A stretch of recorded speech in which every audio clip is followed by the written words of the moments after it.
Chapter 10. Earning Respect at Stamford Bridge. There are many privileges which come with being a professional footballer, and then there are those which are particular to playing for Chelsea.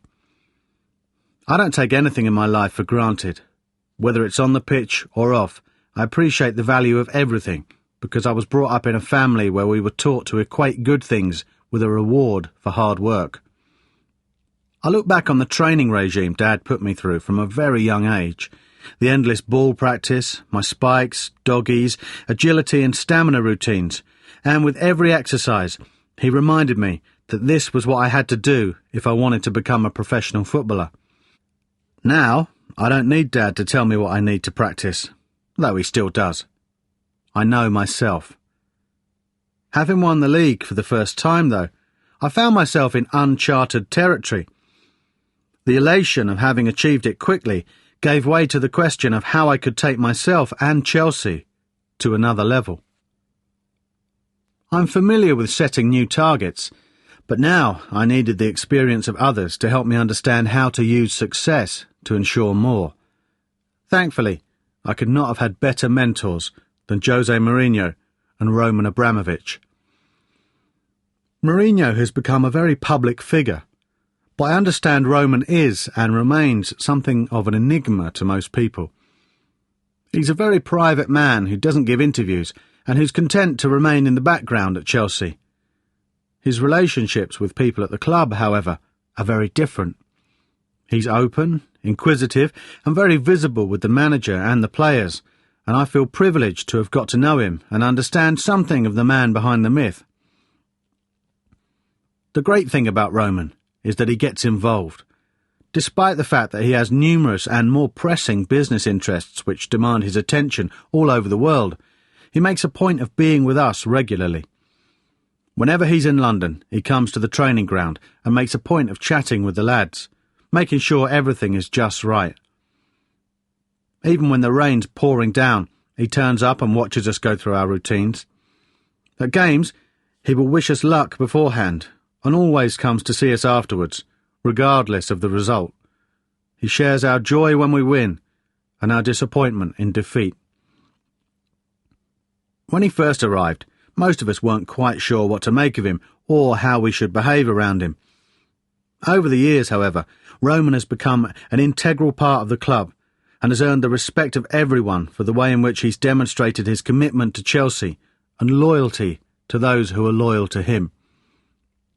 Outside the manager, John and I have probably the closest relationship with Roman. We speak to him sometimes just minutes after a game to discuss how it went, and at other times when he wants to gauge our view on specific subjects. I was nervous about voicing too strong an opinion at first. I grew up in a football environment where you listen to the people in charge, the manager, the chairman, your uncle and dad. I didn't want to be seen to be putting my oar in where it wasn't required. I'm a footballer, and I'm paid to play and win games. But Roman has encouraged me to develop my voice on everything from the way we've played or can play to where the squad needs to be strengthened and how that should happen. I appreciate his candour, and he listens to what I have to say. I would never cross the line, though, and that comes from the amount of respect I have for him and what he's achieved in his life and with Chelsea. People perceive him to be a reclusive and distant man, but my experience is very much the opposite. Ellen and Roman's wife Irina get on very well, and they're as normal as any couple, despite the security which surrounds them and the fact that they have a few billion in the bank. Their lifestyle may differ greatly from most people's, but the Abramoviches are very much like the rest of us. They laugh at the same jokes and relate with ease to people around them. I've rarely seen someone as excited as Roman was before the parade around West London after we won our first title, and when he celebrates a goal, his reaction is as natural as any of the other 40,000 fans in the stadium. It's actually quite beautiful, because it's so simple. I've never had the relationship with the chairman that I enjoy with him. I also have a lot of time for Ken Bates. He would take me out to dinner, and we still have a good friendship, but he was a different kind of owner. Roman, though, has made me feel that I'm more than just a well-paid and valued employee. He sees Chelsea as his family, and John and I are senior members who have a part to play off the pitch as well as on it. I'm not just his number 8. To Roman, I'm part of the Chelsea DNA. I suppose it was partly because I'm comfortable around him that I felt I could push my luck a little when I'd heard a whisper that the Chelsea Player of the Year would get to go on his boat. No one had confirmed the reward at the club, but I was in the running to win the accolade and had done so the previous year. I spoke to Ellen about it, and she reckoned I had nothing to lose and might as well ask if it was true. Nothing ventured, nothing gained, and all that. Egged on by a curious girlfriend, I got up the courage and gave it a shot. "Boss, is it true that the Player of the Year gets to go on your boat?" I asked him one day at the bridge. Roman laughed. Shit, I'd put my foot in it. Nah, I read somewhere that was going to happen. I knew I shouldn't have brought it up. Eugene tried to take the edge off my embarrassment by intervening. "Do you mean one of the dinghies, Frank?" he said. I laughed with them. I was digging myself in deeper and deeper here. I couldn't believe I'd brought it up now. Roman stopped laughing just as I was about to kill myself. "Okay, let's see what we can do," Roman said. "Oh, okay then. Cheers, boss." I never mentioned it again. I figured one humiliation in front of your billionaire boss is enough to last a lifetime. Anyway, as it turned out, I won the club accolade, as well as the Football Writers' Player of the Year, while JT won the PFA award. A few days later, I bumped into Roman and Eugene at the training ground. Eugene called me over. "Find out how many days you want on the boat, and we'll arrange everything for you," he said. "Really? Just a week would be great," I stuttered. "No, just let us know how many days. It's fine," he replied. At this point, Roman was nodding his approval and smiling. Fuck it, I thought. I'd got this far. "All right, I'll have 2 weeks then." I rushed home to tell Ellen, and we looked at dates. Roman's secretary arranged everything else and sent through the details of the boat and where we should meet it. It all seemed too good to be true. Me, the lad who struggled to get into the West Ham team, won the league and then voted Player of the Year, and now about to holiday on Susuro, one of the most expensive private boats at sea. Are you sure? Ellen and I flew to Antibes and joined Susuro there. It was more like a floating palace. We walked from one spacious room to another. Everything was beautifully decorated and neatly appointed. We were offered some champagne and introduced to the crew. Only the 10 staff, plus 2 chefs then. We enjoyed that first day on our own and relaxed. There were 5 bedrooms, enough to invite the whole family, and we wanted to share it with them. They would arrive the next day, so we made the most of the solitude. We were woken the following morning by the low hum of the engines, looked out the windows and saw we were pulling out of port. I wandered out on deck, where one of the staff brought me fresh coffee and fruit. Yes, this is the life. Mum rang. "Where are you, darling?" she asked. She and Dad had arrived at the port with my sisters and the children. They were looking for the boat. "Don't worry," I said. "I'll send a tender to get you." I couldn't quite believe I'd just said the words, "I'll send a tender to get you." We went up on deck and waited for them to arrive, and I'll never forget the look on their faces as they were helped aboard.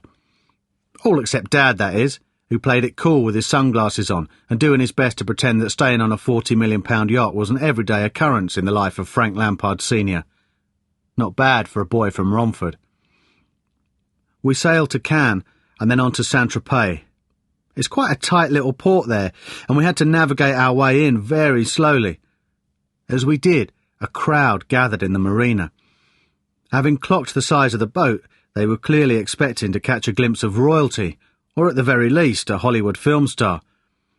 At first, we slunk down on our chairs a bit embarrassed, but in the end thought, sod it. We donned our shades and decided there was no escape. No one was expecting a family from Essex to disembark. Thankfully, Roman was in the vicinity on his main yacht Pelorus and invited us all for breakfast. He sent his tender to get us. I was getting used to the jargon by now, though the boat which picked us up was like a yacht itself. As we approached, we could see a helicopter on the top, as well as a mini-submarine. Roman met us, and we spent a couple of hours on board, chatting about football, the season just past, and what was to come. Dad is never shy of voicing his opinion, and he enjoyed getting to speak one-to-one with the main man. Meanwhile, Millie and Mia were running around Roman's feet and nicking the food from the buffet while he joked with them. I smiled at the fact that my two little nieces had absolutely no idea who Roman was, or that they were having a laugh with one of the most powerful men in the world. It had only been a couple of days, and I was trying hard to get used to the high life, but every time I found my bearings, something else unexpected happened. Like Eddie Jordan, the Formula One tycoon, pulling up beside our boat and inviting the whole family over for drinks. Surreal. Totally surreal. He's a really nice guy, though, and made us very welcome. We headed back to ours and had a barbecue when Eddie called. "Frank, have you and Ellen got plans for tonight?" he said. "No, not in particular," I replied. "Good. Then you're coming out with me. There's someone I'd like you to meet." "Who?" "Bono." "Oh, okay then." It was a great night, one I'll never forget. Thankfully, I have some pictures to help convince me that it was actually real. I'm not a huge music fan, but Bono is a person who I'm in awe of for what he's achieved in his own profession, but also because he's devoted so much time and energy to charitable causes with the desire to improve the lives of others. He's also a very down-to-earth and genuine guy. We talked football and had a laugh. The next day, we sailed on to Portofino and then Sardinia, where Jamie and his wife Louise met us. We chilled out, and I was very happy that I was able to share such a remarkable experience with my family. I guess people imagine that as a Premiership footballer, my life is quite special, and I would agree, but those 2 weeks opened my eyes to another world. John had a week after we left, and enjoyed it just as much. And though the whole episode started off a little clumsily with my question, I realised what a generous gesture it was by Roman. I think he wanted to show his appreciation for what John and I had given to Chelsea that season. More than that, he's generous of spirit, someone who enjoys sharing the benefits of his hard work, and I respect him all the more for that. It would be impossible to know Roman, however, unless you understand the part which has driven him to be such a successful businessman. He's affable, charming and light-hearted, but he's also determined, ambitious and ruthless. Qualities I admire greatly. He hides that side well from most people, but once you get to know him and he trusts you, windows begin to open which shed light on how he's achieved such remarkable success. He's similar in that way to Mourinho. Both are clear on what they want and single-minded in their pursuit of it. More than anything, they want to win. My experience of Roman reminds me of time spent with Jose. My relationship with the manager grew very quickly because of our football connection, but I realise that it's the mutual recognition of what drives us as people which is the true bond. So it is with Roman. I don't know the exact details of his background, but from what I've read, Mr. Abramovich had a very humble start in life and has made his own luck. In his career, there's been no second place and no room for failure, so when we play a match, I feel it's almost that we have to win, because that's what he does. There's no option. That's how Mourinho is, and that's why he's very much Roman's commander-in-chief. If you play for Chelsea now, you can't settle for being runner-up. If you want to coast or you can't be bothered pushing yourself to the limit, then you'll be found out. You must go the extra yard to ensure victory, and if someone else takes your place in the team, you fight to get it back like it's life or death. You have to be ruthless, because that's the way Roman is. I've had one-to-one conversations with him, and in those moments I've looked in his eyes and seen only unyielding determination. I can sense that his hunger for success will never be satisfied, and I appreciate that. It's how I am. Almost as soon as we won the first league title, Roman asked me how we would win it again. He's asked me why we lost a certain game, even though the result had no bearing on the outcome of the championship. He doesn't miss a single thing. He wants everything to be just right. Not almost perfect. Perfect. It would be easy to say he doesn't really understand football, and that you'll always lose some games, but this would be a simplistic reading of Abramovich. He may be relatively new to the game, but he learns at a phenomenal rate, and the reason he asks why we conceded a certain goal or why a certain player isn't doing as well as he should is because he wants to know everything. Knowledge is power, not money. Abramovich is also very like Mourinho in his thirst to discover the reasons behind a certain event or result. We might have played poorly and still won 1-0, but he's not satisfied with that kind of victory. He wants to understand why we didn't perform better and, more importantly, what can be done to remedy the situation. I see the manager talk with Roman frequently after games, and while their professional backgrounds may be very different, there's clearly a meeting of minds and kindred spirits. Together with Eugene, Peter Kenyon and the chairman, Bruce Buck, Chelsea have a unity of purpose which is not typical of every football club. They share the same ambition, and none of them hide the fact that they want the same thing and will do everything possible to attain it. That philosophy runs right from the owner through the officials and the players. It's a great strength in people to ask questions about things they don't understand. It would be easy for Roman to rest on his laurels, take credit for what he's achieved and pretend he knows everything just because it happens to be working well. That's not his personality, though. I've been too shy in the past to ask about things I don't fully understand, for fear of looking stupid or incompetent, whereas now I'm inquisitive about any subject which I want to comprehend fully. Part of the reason I've become more confident in this respect is Roman's example. If he can sit and ask basic questions about football, he who is a billionaire and has made a huge success of his life, then why shouldn't I do so with others? Roman, and not just Mourinho, has been an inspiration to me. Some people spend their life looking for problems, but Roman is always seeking an answer. I know he talks at length with the manager about the team and the club and how we can improve and progress, but when he comes to me and asks my opinion, I feel a slight pressure because I know he'll have discussed things with Mourinho first. There have been conversations between us when he's asked how I think a particular player is performing. My reply was to say that he could improve a certain part of his technique, at which point Roman's answer was very simple. So why don't you tell him? I was slightly taken aback by his directness and explained that I had done so during games, but it hadn't had much effect. Roman came back again. Well, you have to make him understand. He was right. I did need to take responsibility, and at that moment I realised that one of his greatest qualities is that clinical ability to identify a problem and then a simple solution. He knew there was no point in him telling players how they should play, though of course they would listen, but that as vice-captain and one of the senior pros, I could. I thought about it and knew then what he was really about. I saw the ruthless side of him. Not quite nasty, but I knew he is a man who will not take any shit or excuses. He wants to win.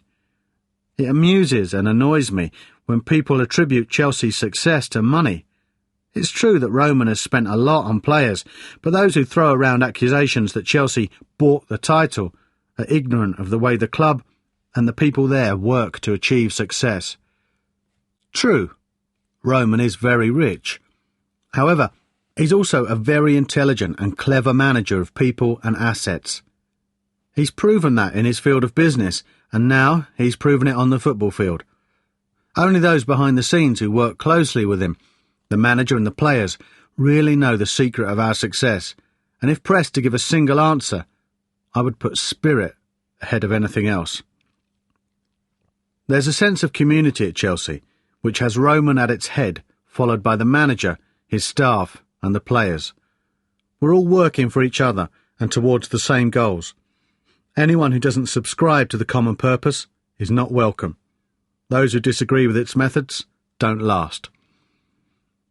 During the course of defending the title in 2005-2006, there were a couple of periods when we weren't as good as we should have been.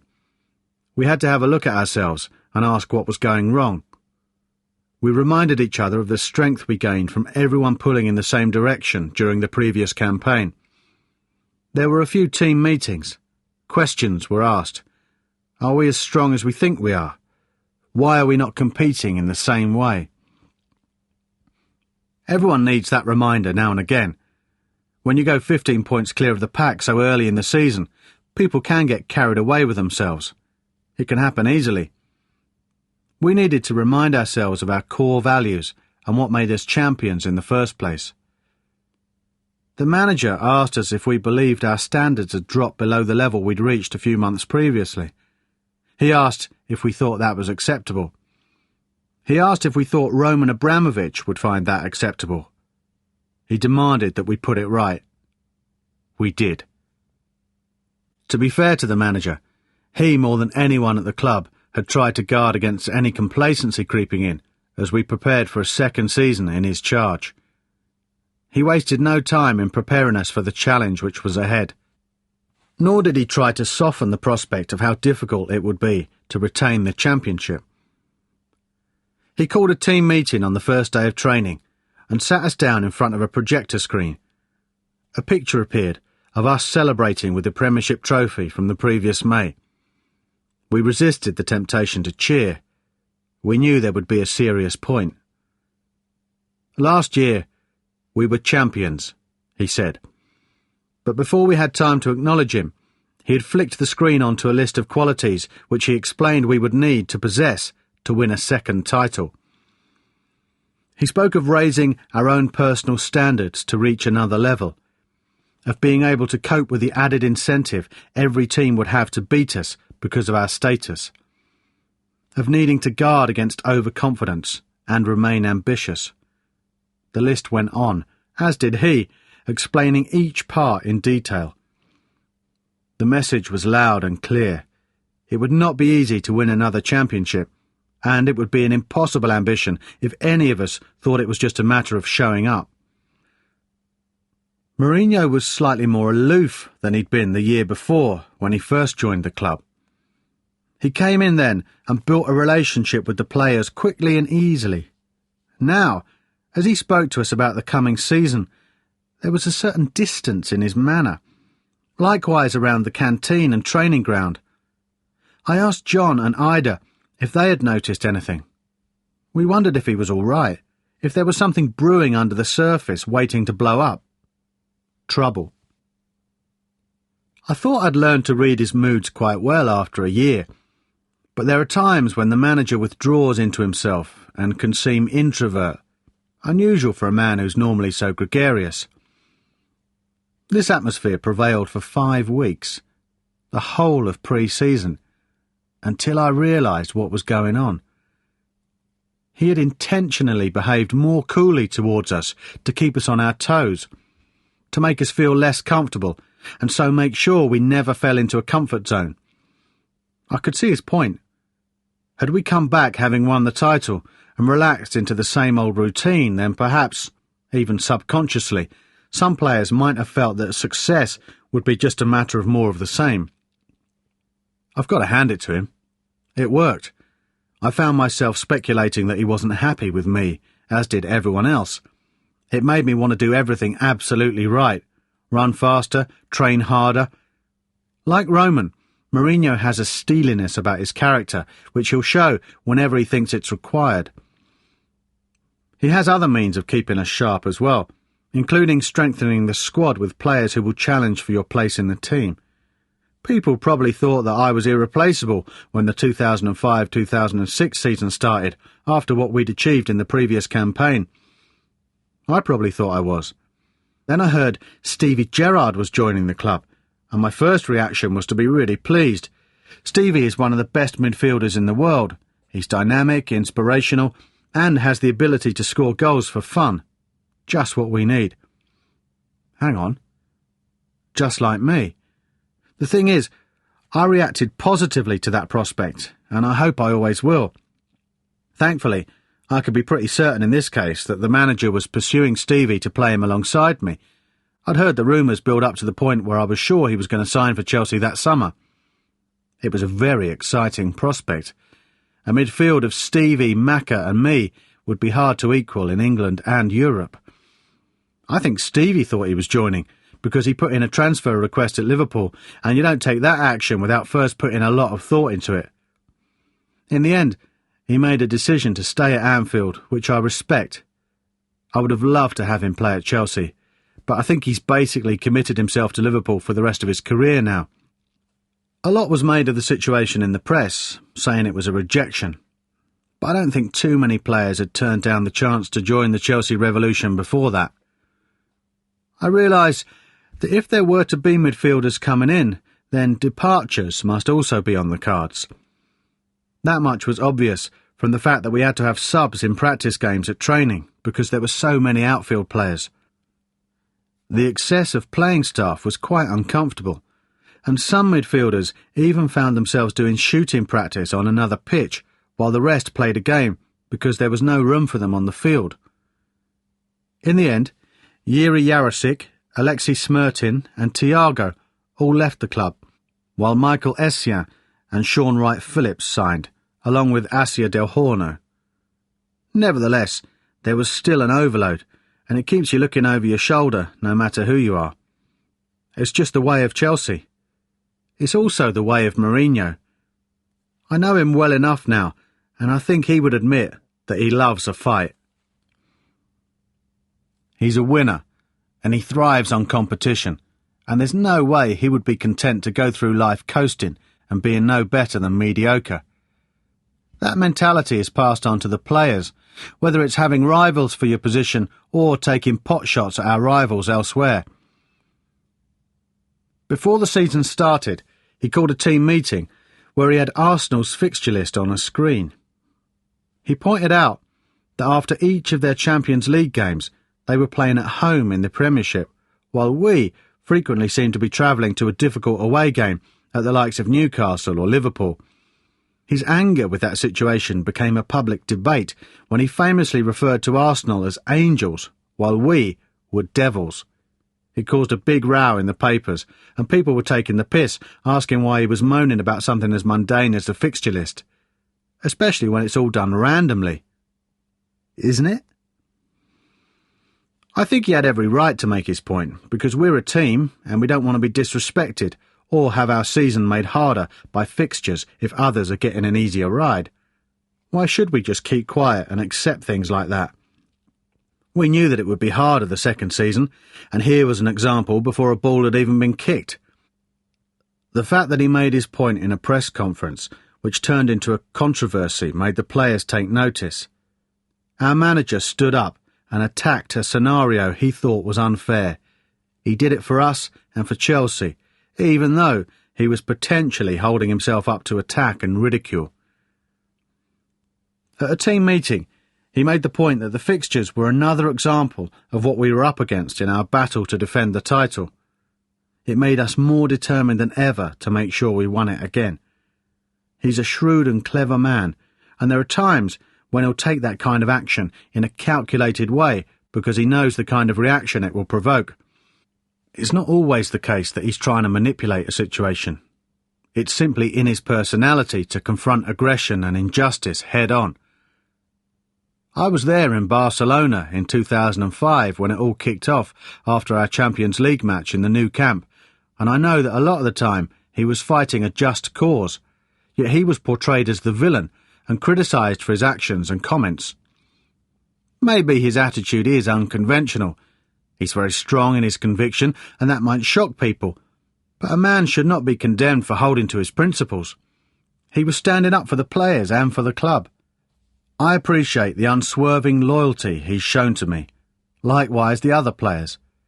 He has the complete loyalty and commitment of the dressing room, because he's earned it.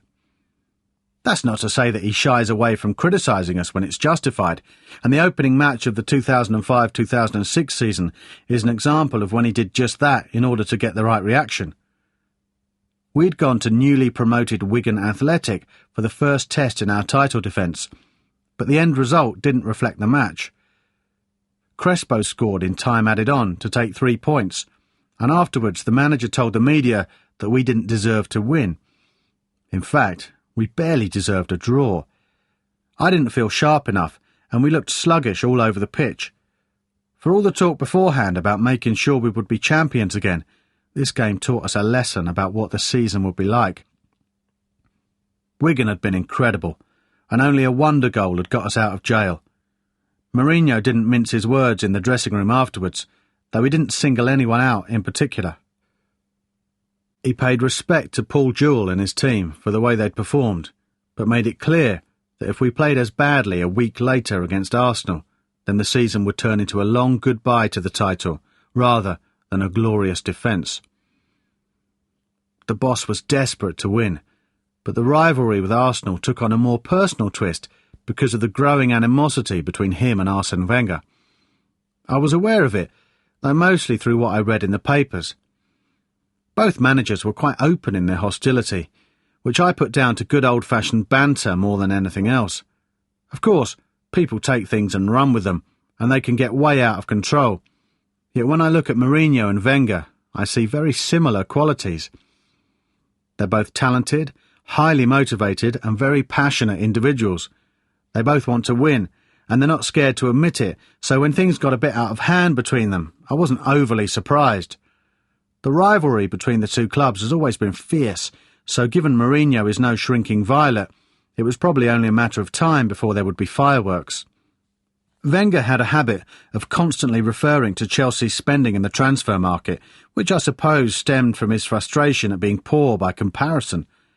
Both Essien and Wright Phillips were strongly linked with moves to Arsenal before we jumped in and bought them for a combined fee of £45 million. Relations had never been great. The Ashley Cole saga didn't help, and they reached an all-time low during that season when the two seemed to be trading blows like a couple of old-fashioned prize fighters. I don't have a problem with it. I think it's great that two managers can come out and have that kind of battle. It makes life and the game more interesting for all of us. There has been a calming down since, and if they still harbour some ill feeling towards one another, it's no more than any ordinary work environment is capable of throwing up. It's not possible for everyone to be friends, especially when they're competing for the same trophies. On the pitch, we felt there was unfinished business with Arsenal. We were champions and they came second, but there had been a lot of crowing from their side about being the better team. Bollocks. The best team wins the league, and I didn't see Arsenal parading any silverware. Unfortunately, we hadn't beaten them in the Premiership the season before, so when we faced them at the Bridge in the second match the following August, we had more points than 3 to prove.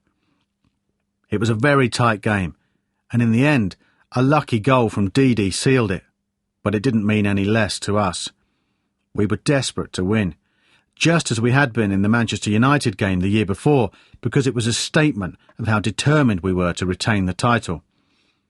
Publicly, Mourinho had declared that the championship would not rest on the result of a match so early in the season, but in the dressing room he urged us to win and show Arsenal that we meant business. From that successful, if not so impressive, start, we began a sequence of games which had a bizarre result in terms of exacerbating the image of Chelsea as the most hated club in England. We beat West Brom 4-0 at home, in a game which I will remember for the fact that Luna was born the previous Monday. I spent the night before the game sleeping on a squeaky camp bed in the hospital where Ellen and our baby daughter were staying. I was a bit knackered from lack of sleep, but the elation of seeing Luna safely into the world meant there was no shortage of adrenaline. I kissed my little girl before heading off to the Bridge and promised to celebrate her birth with a goal. The lads were brilliant with me when I turned up, and John dragged me aside to say that if I scored, we had to do the cradled baby celebration made famous by Bebeto at the 1994 World Cup finals. As it turned out, I got one for Luna and another one for her mum. We recorded another 3 Premiership wins to make it 6 on the bounce without conceding a goal, but our ability to take points and give nothing away seemed to provoke resentment rather than respect. How dare Chelsea continue to be the best team in the country, appeared to be the attitude adopted by some sections of the media. I went into training the week before the home match with Aston Villa, and the lads were chatting about the fact that a reward of £10,000 had been offered by the Sun for the first player to score a goal against us. Fucking hell. I couldn't believe it. They wanted us to lose so much, they were prepared to pay people to try and beat us. At first I was angry, because it felt unjust for anyone other than your own club to offer incentive bonuses for specific matches. They got round that rule, though, and made it sweeter by making the offer payable to a charity of the winning player's choice. As it turned out, Luke Moore did get a goal against us that weekend, and so the spell was broken. It did affect our concentration, though. We'd enjoyed such a good start to the campaign that we began to relax too much at the beginning of games, and it seemed to take losing a goal before we really started to play. We had 3 home games on the spin, in which we went 1-0 down. The manager called a few meetings about it because it got to the stage where though we were winning games 4-2 or 5-1, we weren't happy. Neither was he, because we were waiting for something to happen in games before we kicked in. Those periods can be dangerous. Bad habits like that are not easy to pull back from. While there was no need to panic, we did understand there was a problem. When we drew our match at Everton, the talk was of staying unbeaten through the season. Within a month, a defeat at Manchester United dismissed that notion. We lost by a single goal, but the match was one which we had dominated and were very unlucky not to gain something from. I traipsed from the pitch very upset. Only a few months earlier, I'd captained the team at Old Trafford as champions, and we had been given a guard of honour by the United players as we took the pitch. Mourinho, however, salvaged the mood in the camp with his after-match analysis. "You deserved to get victory, or at least a draw from the game," he said in the dressing room. "Do not be downhearted, for you fought like champions, and if we continue in this way, then no one will stop us from keeping our title." We needed that rallying cry. Everywhere we looked, Chelsea were being caned, and along with being accused of being unfairly rich and cheating, some people were saying that we were boring to watch as well. I was beginning to wonder if I was back at West Ham. The boring tag had started with Sir Alex Ferguson towards the end of the previous season, and then resurfaced because we were 12 points clear. Boring for some, maybe, but not for us. Ferguson claimed we were too direct, which was strange, given that the Opta stats for our season that year showed we had most goals, most shots on goal, most passes completed and, critically, most points. Some of the Liverpool boys then kicked off another round of banter baiting when they compared our style to the Wimbledon team of old. I found that one very amusing, since Liverpool were the team who signed Peter Crouch, and if you do that, you're clearly going to play to his strengths. It was yet another episode in the rivalry between the teams flaring up in the face of competition. We had demolished them 4-1 at Anfield earlier in the league, and so when we met again in February, there was a lot of tension bubbling under the surface, some of it leftovers from the previous season's encounters. We dominated the match and were 2 up and waiting for the whistle when a row erupted in the box between Arjen Robben and Jose Reina.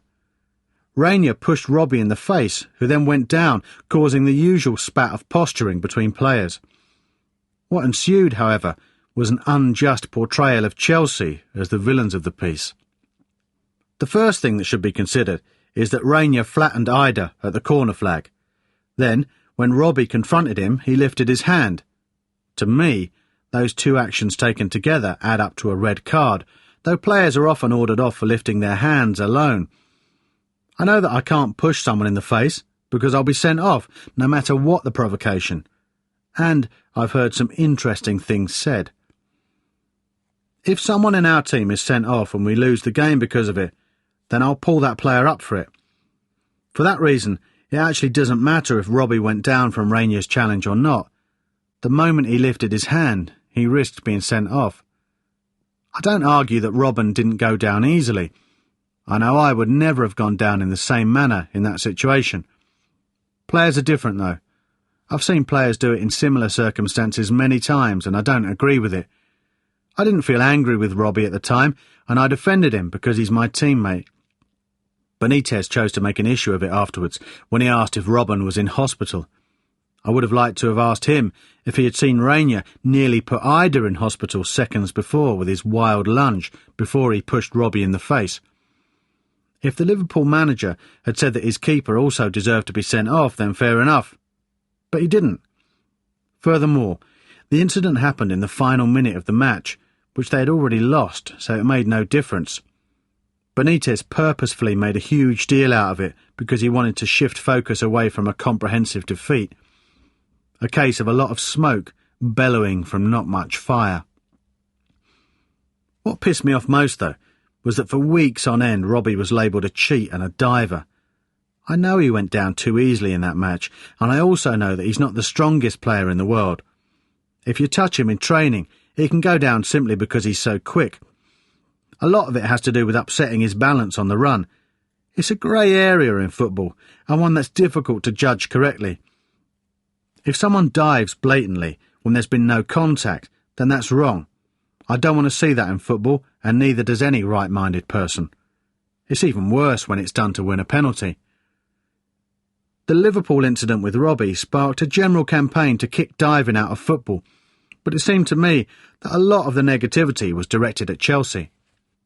It didn't help that Didier was frequently accused of diving during the season, capped by his comment on Match of the Day after a victory over Manchester City. Sometimes I dive, sometimes I don't. That remark, however, was taken completely out of context. The context being that he used the word dive when he meant to say go down. He should also be given the benefit of the doubt in that he was speaking in a second language, but more so because he was being honest about what happens in a match. What he was trying to explain is that when he's touched, with varying degrees of force, there are times when he'll stay on his feet and others when he'll fall. That's very different to admitting to being a diver, which is complete bollocks. Anyone in their right mind would never come out and say that on national TV, and Didier is not stupid. But from that moment, the question of diving spiralled into a massive issue which always seemed to have Chelsea at its centre. I've seen and heard other managers accuse players from many clubs of diving when I know and have witnessed that some of their players have been guilty of exactly the same thing. So what? You forget those moments? Or you don't want to mention that player? That's not how it works. And then they jump on the bandwagon and have a go at Didi. It's a joke. I watch Spanish and Italian football, and there's a culture there of going down if you've passed a player but believe you haven't gained any advantage. People who have played abroad bring that culture with them, and what's happening now is a reaction to the threat of this practice becoming more widespread. Dad always told me to be careful when tackling in international football, because if you get too close, then an opponent will automatically go to ground. The truth is, there's fault on both sides of that scenario. People argue that one player has gone down, but on the other hand it's lazy defending to simply stick out a leg and put yourself and your team in jeopardy. It's harder to stay up and jockey than it is to just dive in. I've been in games when one of our players has instigated a great piece of play to go past someone and is then caught, but still manages to stay on his feet. I admit I've willed my teammate to go down because I can see that he's not going to benefit from stumbling on after he's been fouled. I've also said it to them after the event. Ask yourself if you've ever seen a similar situation involving your team. Did you think the same as me? I bet you did. We all have. The fact is that it's impossible to be objective about this if you're a player within a particular team, for the simple reason that you have a vested interest in the outcome of an incident, whether it be for or against you. We will all give partisan views based on allegiance, and that's why the referee is the only one who can interpret and decide the consequences of a particular action. There's a fierce debate about what's right and wrong in these scenarios, and the conclusion I've come to is that anyone who dives where there's been no contact whatsoever is a cheat. I would say that of my own teammate if one of them was guilty of doing so. When contact has been made, then the matter is not so cut and dried. Each case has to be looked at on its own merits and in its own context before it can be adjudged to be against the law or spirit of the game. I'll stand by my teammates in situations like that because one of the greatest strengths we have is unity. I have to do that, and my instinct is always to protect my teammates, especially when it gets to the stage it did during the 2005-2006 season, where Didi was victimised by the media and some officials. The diving debate should also not be allowed to detract from other, arguably more significant events in that season, notably the death of two Chelsea stalwarts. Peter Osgood and Tony Banks were highly regarded at the club for different reasons, and I always found them to be generous with their time and very nice people. Ozzy was an absolute legend at Chelsea, and for those of us who have tried to bring back the glory days to Stamford Bridge, he will always be an inspiration. Tony Banks was a devoted fan who always had time for me and my family and who lived and breathed Chelsea. Like Ozzy, he will not be forgotten. We moved to the Christmas period and went to Arsenal on the 18th of December for a match which had less significance in terms of the title race than it might once have had, because they struggled through the first half of the season. It didn't make it any less satisfying to win well, and we felt more comfortable than ever with our position. It wasn't until we turned up at Manchester City 10 days later that something went very wrong. I had surpassed the previous record for consecutive Premiership appearances at Portsmouth a month earlier. As the game drew nearer, I'd become more nervous that I might not make it. I'd come that far and felt very proud that I'd achieved something unique. The manager was also very supportive and put aside any thoughts of resting me because he wanted me to get the record. Never once did he ask me if I wanted to stop. He simply helped me through. After I played my 160th game at Fratton Park, I immediately wanted to go on and make 200 or more. It's just the way I am. Then fate stepped in. During the day of the match at Manchester City, I had a viral flu and felt quite ill. When we got to the stadium, I told the doctor, who gave me a vitamin injection to try and quell the fever. Mourinho asked me if I was okay, and I thought I was. But after 5 minutes of the warm-up, I knew I couldn't play. I sat in the stand while the game went on without me, feeling physically sick with the virus, and just as sick at missing the match and losing out on stretching the run a bit further. Understandably, people were coming up to me and asking why I wasn't playing, but I knew that there was no chance I could have. I would love to think I might get close to it again, and I doubt an outfield player will break my record, though I have a suspicion that a goalkeeper probably will. I had a lot to feel proud of at that time, apart from breaking the record. Having been recognised in England for my performances, I was then voted runner-up in the European and World Player of the Year awards for 2005. I was pleased that my contribution as a player and goals in domestic and international football had pushed me onto a new level. Ronaldinho beat me to first award in the Ballon d'Or, and he deserved the title. I went to Zurich for the World Player ceremony, which I consider to be the ultimate accolade, as it's voted for by the national coaches and captains of every country of FIFA. When the shortlist of Samuel Eto'o, Ronnie and me was announced a month earlier, I was content just to be considered alongside two such great players. I arrived at the Opera House for the pre-ceremony press conference, having heard a rumour that I was once again runner-up to Ronnie. I wouldn't have argued with that, especially when I saw that the entire board of directors of Barcelona had turned up to support their men. No one from Chelsea had bothered to make the trip. The official announcement was duly made, and I was thrilled to be on the same podium as a player whom I regard to be the best on the planet and potentially the greatest who ever lived. Team awards are the ones which are most valuable, but an award like that means a lot because it's one you can't bluff. People can win the Golden Boot for being top scorer in a single season and then never be heard of again. Likewise, some players can win an award for an exceptional year and then slip into mediocrity. To be named in the top 3 in the world, though, You have first to get on people's radar by putting in the work and performances, and after that, move to a different level altogether to actually be nominated.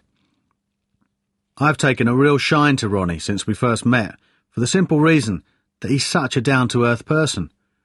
I was, and am, in awe of him, and wasn't sure what to expect in person, but he's so enthusiastic and friendly that you couldn't fail to like him. Previously, Zidane was the player I idolised and saw as the ultimate footballer, but Ronnie has taken that a step further again. My all-time favourite player is Diego Maradona, but Ronnie is still young, and I wouldn't be surprised if he surpassed even the great El Diego by the time his career is over. At Barcelona, he has single-handedly galvanised the team in the time he's been there, and has been responsible more than any other individual for turning that great club around. One of the reasons for that is his attitude. Football is as natural an expression for him as speaking is for the rest of us. Maybe that's why he always plays with a smile on his face. I faced him 2 years in succession in the Champions League, and he was devastating. People say of the best players, Thierry Henry is another, that when they're on their game, there's nothing you can do to stop them. Ronnie is different again. He is goal scorer and creator. He's explosive and can deceive you with a trick from his boot or just a look in his eye. You're scared to tackle him because you know he can make one move and flick past you, leaving you for dead. More important than any of this, though, is that so many times he plays the killer simple ball. Rooney is the same. He has all the skills and thrills to do whatever he wants with the ball, but if there's a pass to be made which will get a goal, then he plays it. Ronnie is no circus act. He's not there to please the crowd. He wants to win football matches, and you cannot teach that. Just like his God-given talent, it's pure instinct. I love watching him play, and he's become the symbol of Barcelona in the time he's played there. Like the rest of Europe, I was eagerly awaiting the opportunity to play against Ronnie again when Chelsea were up against Barca in the first knockout phase of the Champions League. We didn't go into the first leg on the best run of form. Losing 3-0 at Middlesbrough was the worst defeat to date in the Mourinho era, the only one where we deserved to get beaten because none of us played well. On other occasions, we lost, yet the manager has said we were the better team, and at times I've agreed with him. Borough, however, was a hold-your-hands-up job. We started badly, and it got worse. I'd sensed the danger earlier in the season when we started to concede goals, and then we shipped 3 in one match. Not the best preparation for facing Ronnie, Eto'o, and a certain Lionel Messi. In addition, Barca returned to the bridge, having learned from the season before when we'd ripped them apart in the opening 26 minutes. They were more compact in midfield and clever holding the ball. They created a couple of half chances before Asia Del Horno was sent off, and once again, controversy descended on the contest. I immediately agreed with the referee's decision after Del's challenge on Messi, knowing how any physical tackle is viewed by a European official. When I looked at it on TV afterwards, I thought it was more likely a yellow card. It certainly wasn't a good challenge, mistimed, resulting in Del falling into the Barca player. But maybe if the ref had taken a bit more time to decide, it would have been different. I felt like I'd been in this movie before.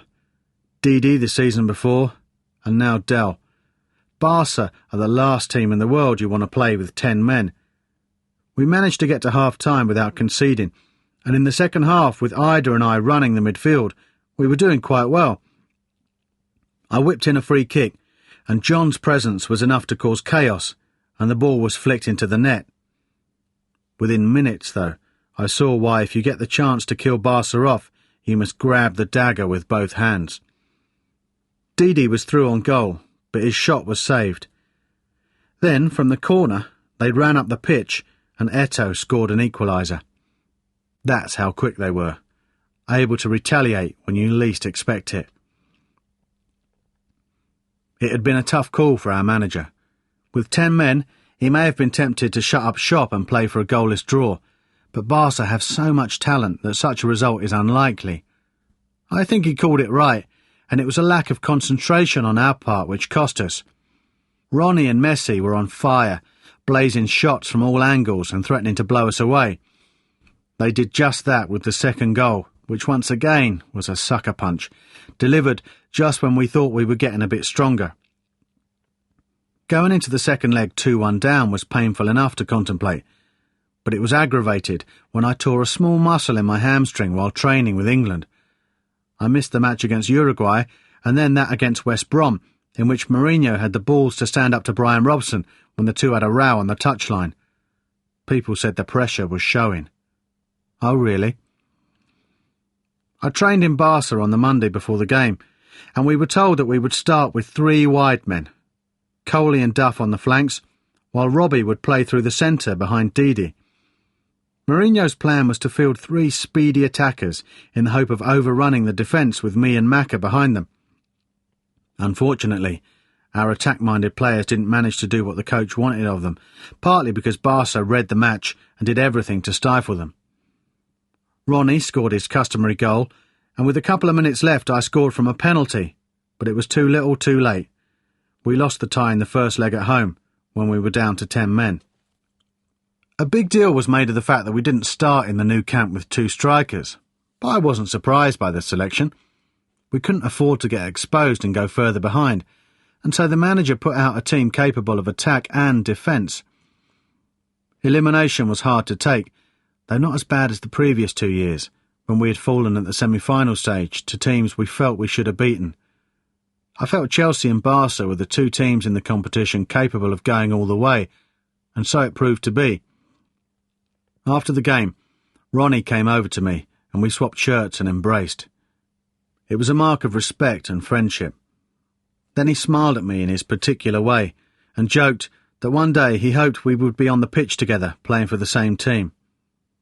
There'd been a lot of rumours about interest from Barca in signing me, and Ronnie had always been very generous about me in interviews. The Barca directors had also been very friendly towards me at the World Player of the Year event the previous December, and I appreciated their courtesy. Barca was the European team I was most interested in as a child, in the days of Maradona, Romario and Ronaldo. I've always been intrigued by the stadium, and when I got older, I grew to love the city itself. Now, even more so, since I've known Ellen and we visited her family there. People have tried to suggest that Ellen's roots may be a reason for me wanting to leave Chelsea, but the truth is that she's never tried to influence me in choosing one club over another, and is happy living wherever my career takes me. Barca exude the majesty and glamour befitting one of the world's great clubs, and to have your name mentioned as a possible recruit is an honour in itself. If I ever did have an ambition to play abroad, then Barca would be one of the clubs I'd want to play for. I looked at Ronnie after he made his quip and thought about what he meant. We laughed, and I wished him luck for the tournament. He didn't need it. Even though we'd lost, there was a part of me that realised how lucky I was to have the chance to pit myself against one of the greatest players in football. I've been fortunate in my experience so far to be able to include most of the best in the game among my opponents or colleagues. And if Ronnie is the best attacking player there is, then John Terry is certainly the best defender. We're very lucky in England to have JT and Rio Ferdinand, who are unmatched in the game. JT is unique in modern football for the way he's able to block any player by reading the game intuitively or through sheer physical force. He leads by example, so no one can ever accuse him of asking them to do something JT hasn't done himself. He inspires as a captain, and you know that you can rely on him 100% every time you're on the pitch with him. When you work so closely with someone, it's a big advantage to be on the same page with regards to your approach to work. I didn't know him very well until I signed for Chelsea, but almost immediately there was a synergy between us. We'd grown up playing in the same league in East London, and there's a mental fortitude about John, which I know is one of my own strengths. We also share the hunger to win, a determination to succeed, and the motivation to play whenever possible. Strangely enough, I got to know him a lot better through adversity rather than triumph. He went through a very difficult time after an incident outside the Wellington club involving him, Jody, and a nightclub bouncer in September 2002. I turned up for training one Friday morning, and neither of the lads were there. Later that day, we discovered that they'd spent the night in a police cell. At that point, football became irrelevant, as I was very worried for both of them. We had an FA Cup tie at Norwich on the Saturday, to which John travelled by car rather than in the team coach. He was on the bench, and so was I. Spending the night in custody had clearly had a bad effect on him. The situation was made worse because he hadn't done anything wrong, as the court later confirmed. The whole situation became a long and drawn-out process prior to the trial being heard, while all the time John became more and more concerned. John and Jody are both very strong characters, but Jody seemed better able to handle the pressure at that time. John, by contrast, became very emotional towards the end of the whole saga. I could understand why. He was just beginning to emerge as one of the best footballers in England, and though he was innocent of the charges laid against him, it didn't mean he wasn't scared of what might happen should the situation get out of control. We spoke about what was likely to happen, and I tried to keep his attitude positive and his spirits up. I was concerned for him, but I could barely imagine what he was putting himself through. He did come through it, though, as a stronger person, and was even identified as a suitable candidate for captain of the club. When Mourinho arrived, he assessed the character of John and myself and decided we were the perfect combination to lead the team and represent the club. We have grown as individuals since being awarded that responsibility, but we've also become closer as friends. We even think alike when it comes to certain matters around the club. For example, I might notice something which I'm unhappy about, only for John to raise it with me and ask my opinion. To a certain extent, this is instinctive, but it also reflects a shared desire to get things as close to perfect as possible. We retain the same inner desire to continually improve ourselves. At 14, no one was touting John as the future best defender in England, never mind the world. Instead, he was looked on as a stubby midfielder who couldn't run very well. Yet he's taken his talent and made himself into the player he is. I can relate to this and appreciate what he's achieved in his life. Consequently, when we see a young player who has ability but fails to apply himself or just can't be bothered trying, we'll get the hump with him in the same way. We pick up on the same things, and we want the club to keep moving forward, which means making sure we take everyone else in the same direction. At training, we work very hard and push on all the time, even though as senior players people might think we've earned the right to take it easy now and then. We won't. It's not in my nature, nor is it in his. We know how important it is to keep raising the bar at Chelsea. JT can lose at 5-a-side and will be upset with himself all day. I'm the same. It might be a pissy little 5-a-side which doesn't matter, but it means a lot to John and I. The smallest details like that are important in building a winning mentality. That's why I feel so comfortable around him, both on and off the pitch. There's no one in the world I'd rather have in my defence than John. And he gets you about 10 goals a season as well. Show me another defender who has a comparable scoring record. For me, John is the best central defender in the world, and I'm proud to call him my teammate and friend. But it's not just me who feels that way. He plays a very important role as well in the way he brings all of the lads together and makes sure that the exceptional team spirit we have is maintained. He has all of the players' numbers in his phone and is the chief organiser of team days out to go-karting or golf. He set up one particular outing to Cheltenham races for the squad, which was great fun, except there was a dire shortage of winners among us, and for the ridiculous newspaper stories about losing money which followed our trip. Gambling among footballers was already a hot topic of discussion in the media. Newspapers seemed to be particularly hysterical about it, which is odd, given that betting is as much a part of British culture as football or fish and chips, and has been a popular pastime across society. However, because of the ongoing obsession with the amount of money footballers earn, it was suddenly deemed obscene that any of us should have a flutter. That denies the basic principle that gambling is relative to the amount of money you earn. The maths are quite simple. Footballers are fortunate enough to earn more money than most professions, and so can afford to bet more. Problems arise when people bet more than they can afford and suddenly find themselves in financial difficulty. When I gamble, and I don't bet frequently, it's never very much, and I always have a limit which I adhere to very strictly. If I reach that limit, then I get very pissed off and stop automatically. I work hard to earn my salary, and I prefer to think of myself as more cautious with money. Though I never gamble very much, I've been cited in some press stories as having lost X amount, which is nonsense. I always bet well within my limit, and much less than I could stake if I wanted to. There are also those who claim that there's a massive betting culture in football that's addictive and out of control. I realise that gambling can be addictive, but that kind of environment doesn't exist in my experience.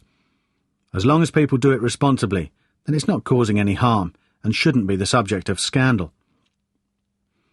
As a high-profile player, you understand that everything you do will be scrutinised and analysed by the media. But as far as gambling's concerned, there's no wrongdoing. It's not like taking drugs or drink driving.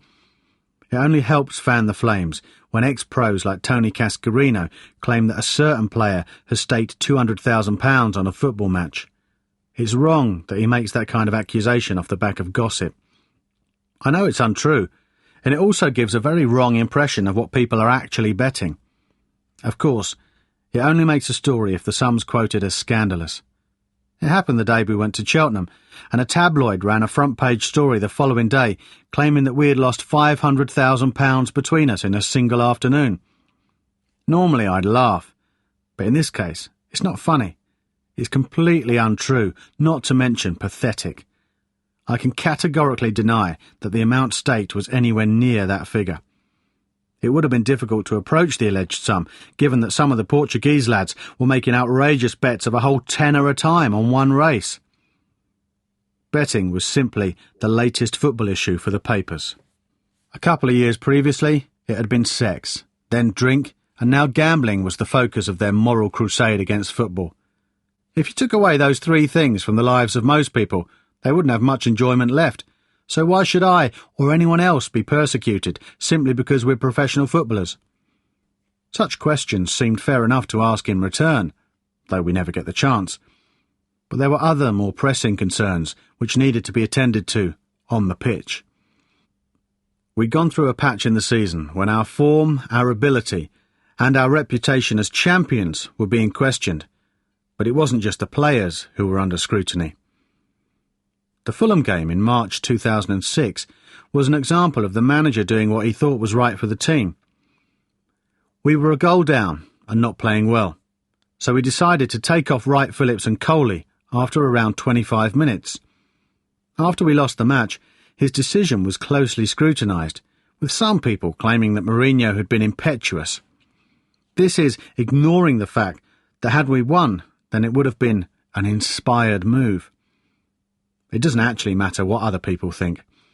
If Jose Mourinho thinks the team is better off with different players on the pitch, then I'm not going to argue with him. Why would I, after what he's achieved in his 2 years at Chelsea? It was just another example of his ability to make a decision and act on his own conviction.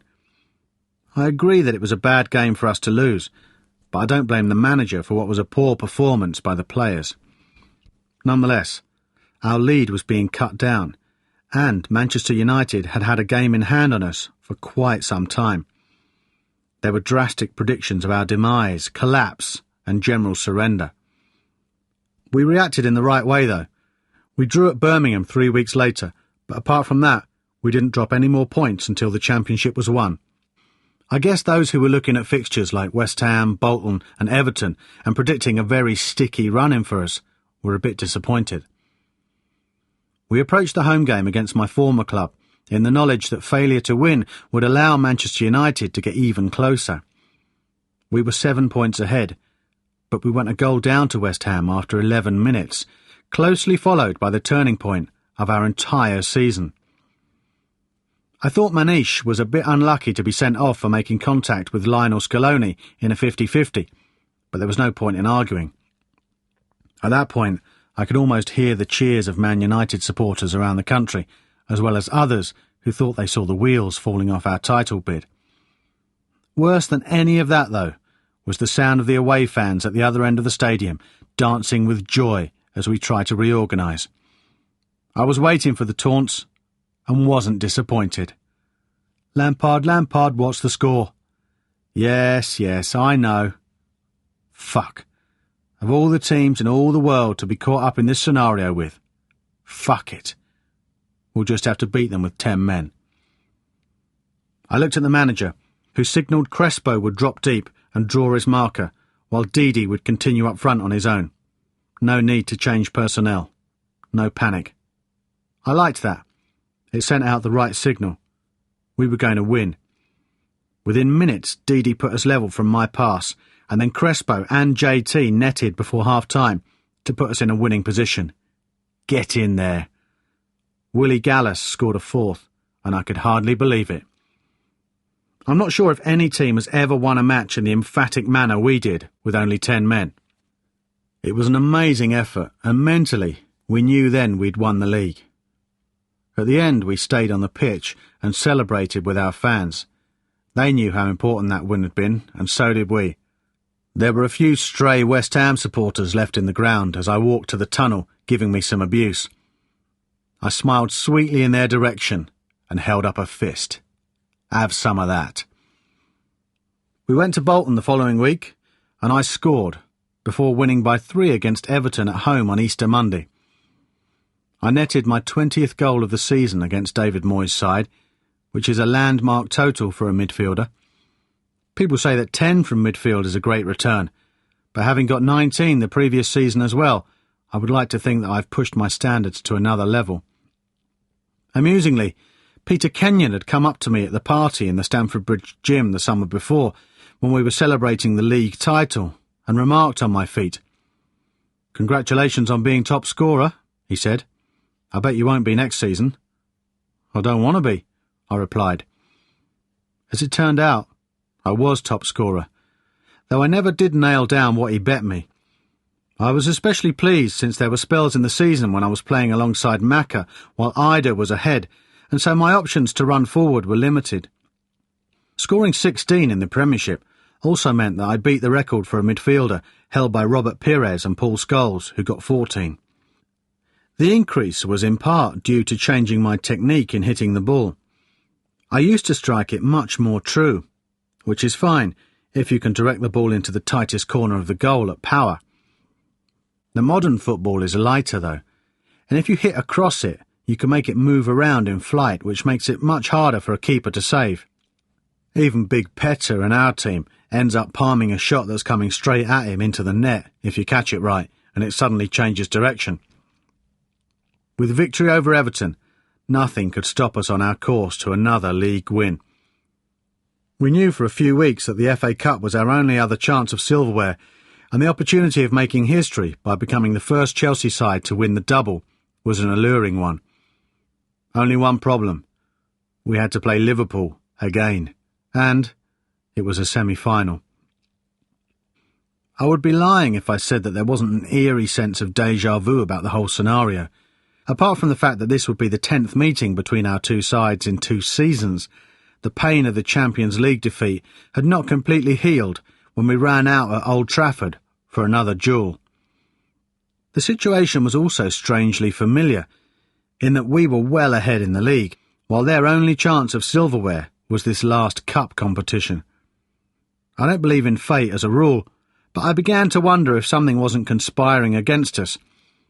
A thought which occurred again after they took the lead. Garcia then struck from range after the break, before all of the pressure we had exerted finally paid off, and Didi pulled a goal back with 20 minutes left. It seemed to be the longest 20 minutes of the entire season. Time and time again we pressed forward, and wave after wave of attack ended in nothing. There's no more desperate feeling in football than chasing a lead in the dying minutes of a semi-final. More so the FA Cup, which means an awful lot to me as an Englishman. When the 4th official signalled 5 minutes added on, my mood lifted, and I wondered if the omens had perhaps turned in our favour. We were getting closer and closer to an equaliser when Coley was put clear only 7 yards out. I watched and was sure he would score. He must. He didn't. As the ball floated over the bar and into the crowd, I knew our hopes of the double went with it. It wasn't Coley's fault. We had other chances, enough to win the game twice, but didn't take them. There was a sinking feeling, a sense of disappointment that the challenge of the season now boiled down to one game. But what a game. The stage was set for the title party when the invited guests were Manchester United. It could hardly have been more dramatic, except for the fact that we were already comfortably ahead in the table. There was still an air of great expectation around the game, though. To most players and fans of my generation, Manchester United are the team who have exerted the greatest influence on the English game. From the distinctive style of play to the incredible haul of trophies, they've proven themselves to be the dominant force in football in this country. To me, they represent the yardstick by which all others must expect to be measured, and having won one championship, perhaps Chelsea came up to their knees, or maybe just the shins. The fact remained that no team other than United had successfully defended the Premiership title. I remembered sitting with Gary Neville in the England dressing room back at the beginning of the season and thinking about the fact that he has 6 league winners' medals. Incredible. I wanted that. I also wanted Chelsea to be that good, that ruthless, and that successful. The crowd sensed the significance of winning the championship against the most decorated club of the past 20 years, and so did the players. We started with a real spark, going 1-up within minutes, that spread like a house fire as we scored 2 more to ensure there could be no doubt about who were the champions of England. Coley scored a great goal, which was well-deserved, given the way he's made himself into an invaluable player under Mourinho, a status reflected in his importance to Chelsea and England. Joe is someone I've known for a very long time. I was a youth team player at West Ham when we were told to go out onto the training pitch and watch a young boy play because he was so good. We were told he was the best prospect to come to the club in years, and so with that build-up, we rushed him out. He was good, all right. Tricky on the ball, fast off it, and with an ability to beat players for fun. It was Joe Cole, and he was 10 years old. I felt a bit uneasy about the pressure he must have been under, though. So much expectation surrounding someone so young. That pressure only got worse as time went by. It was very unfair. Even Rooney hadn't had such a burden because he exploded onto the scene at 16, whereas Coley faced that build-up from the age of just 11. Everyone could see he was exceptionally talented, but the gap between talent and living up to other people's expectations can be very big indeed. When he came into the first team at 17, he was tagged the new Maradona, and inevitably Joe started putting pressure on himself to add to the substantial pressure that already existed. After I left West Ham, he became a regular in the first team and was given the captaincy by Glenn Roeder, which I think was a mistake, not because Joe wasn't capable, but because he already had enough to cope with. Why make him captain when that only added to the unrealistic expectations of the crowd? It was the season they were relegated, and inevitably the captain takes a lot of flack in that situation. Joe didn't need any more strain. Coley is passionate and can be quite volatile, and I know he took the captaincy on, wanting nothing more than to save the club from going down. But the fact is that he was already the team's best player, and so adding more stress to his load was not a good idea. It all got too much for him at Bolton in the relegation season, and he was sent off. When he came to Chelsea, Joe faced pressure of a different kind.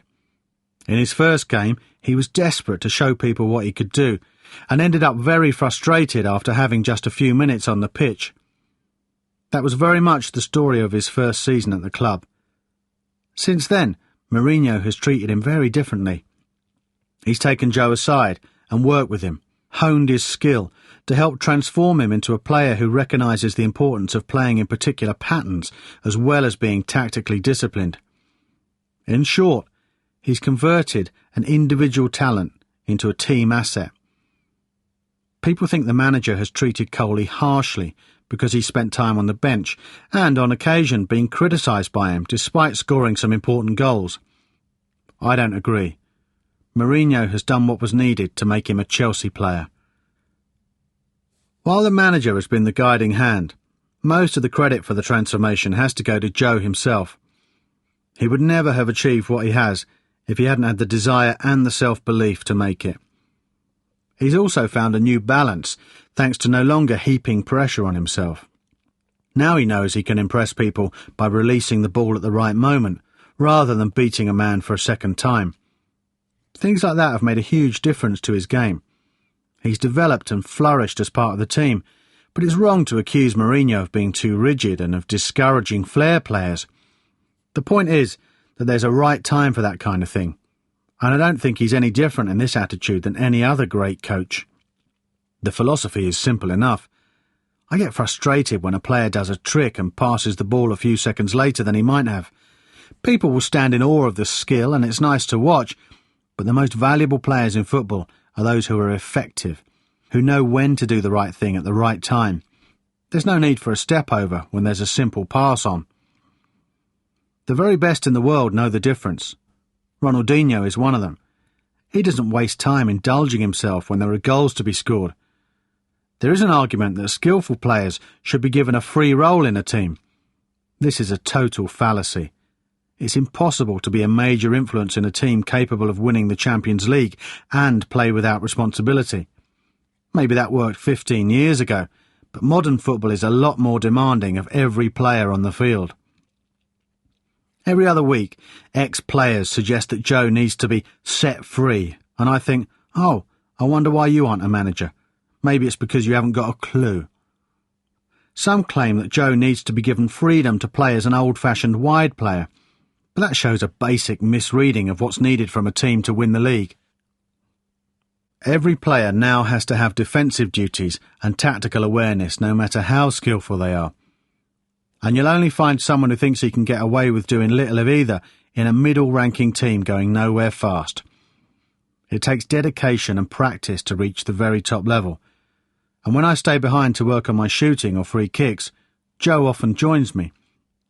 Few people have worked as hard on their finishing as he has, and he's reaping the reward of that with the goals he's scoring.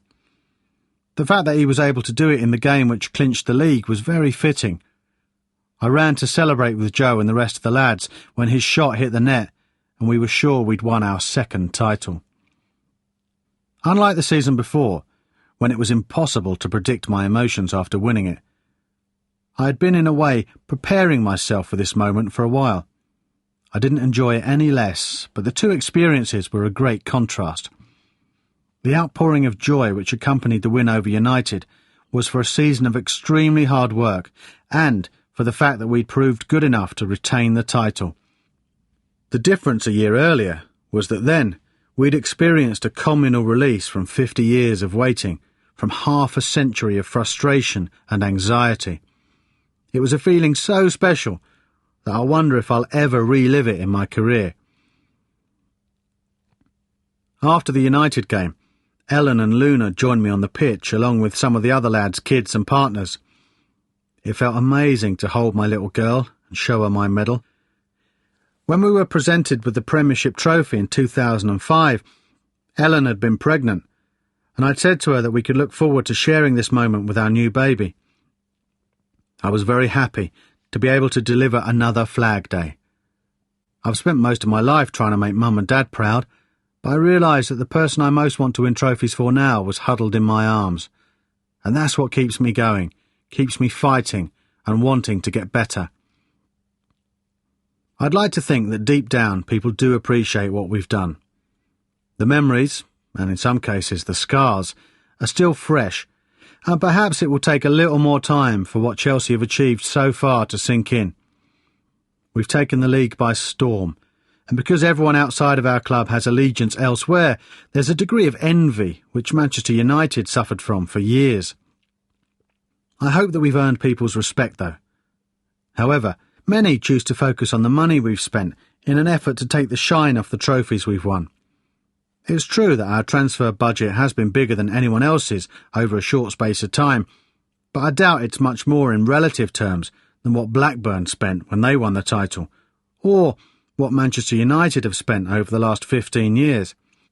This issue annoys me because it's aimed at detracting from our outstanding success. However, in some ways it motivates us to show people that it's not about the money. Yes, I enjoy being one of the best paid footballers in the world, but I didn't get to where I am by luck. Everything I have, I worked very hard for. And probably the most influential lesson Dad ever drilled into me was that you make your own luck. I've grafted to get where I am. I would love to say that I just woke up one day and found I could do anything with a football, but that isn't the case. In a more general sense, the accusation that we've bought success also ignores the characters in the team. Never mind their quality and the excellence of performance which has been achieved at the same time. For instance, John, Ida, Carlo, Cudicini, Willie, Gallus, and I were all at Chelsea before the Abramovich revolution. There's a lack of depth to the way people think of us at the moment. They prefer to skim what's on top and pick faults rather than see the true substance of what has made the club the best in the country. For that reason, I believe that this Chelsea team will be better remembered in the future than we are appreciated right now. If we didn't win another title and faded out, then maybe this crop of players would receive some credit. But if we dominate English football for 10 years, then the club will be regarded much more highly, and we will not just be a winning team, but the start of a dynasty at Stamford Bridge. Liverpool attained that status in the 70s and 80s, and then Man United in the 90s. And maybe that's what people will say. Football is too emotional, and our success is too fresh at the moment to be given much acknowledgement. People said that the great Liverpool team of the 70s were boring, and the Leeds team of the same era were a bunch of thugs. But now there's a great nostalgia for both sides after years have passed and perspective been applied. Longevity, to be part of a legend, is what I'm fighting for as an individual and what everyone at Chelsea craves as a team. I don't think we can expect that level of respect after just 2 titles. And if I were to fade after just 3 or 4 good seasons as a player, then I'd be bitterly disappointed that I hadn't fulfilled my potential or destiny. All you can claim in 2 seasons is limelight, not legend. Only a team which dominates for a sustained period of time can genuinely expect more. I believe that we have people at Chelsea who share that same ambition. I know that Roman is determined to make the club bigger, better and more successful. In the summer of 2006, he sanctioned a deal which brought Germany captain Michael Ballack to the club from Bayern Munich, a move which heralded a change in the recruitment policy of Mourinho. The emphasis before had generally been to sign excellent players who had yet to achieve significant success and who were hungry to do so. 4 weeks later, the man widely regarded as the world's best striker, Andrei Shevchenko, also signed for a club record fee. Both players are at the very peak of their career and have a wealth of experience in club and international football. It's a development which some people questioned I would welcome, given Ballack's position and ability to score goals from midfield. Those who did so don't know me at all. I relished the opportunity to play with great players and to have them challenge me to up my game to a new level. With Ballack and Shevchenko, everyone at Chelsea has been served notice that the club is intent on achieving greater things. No one gets it easy at Chelsea, though, and I'm sure the manager has made the new lads aware of what's expected of them under his charge and working for Mr. Abramovich. Already, I can sense the sweep of change at Chelsea, which is aimed at evolving the club, at pushing forward. Any club which has achieved a measure of success cannot trade on its past, but must plan for the future.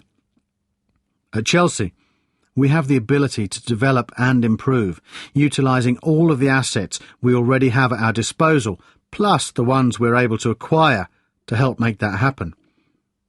I know Roman Abramovich and Jose Mourinho.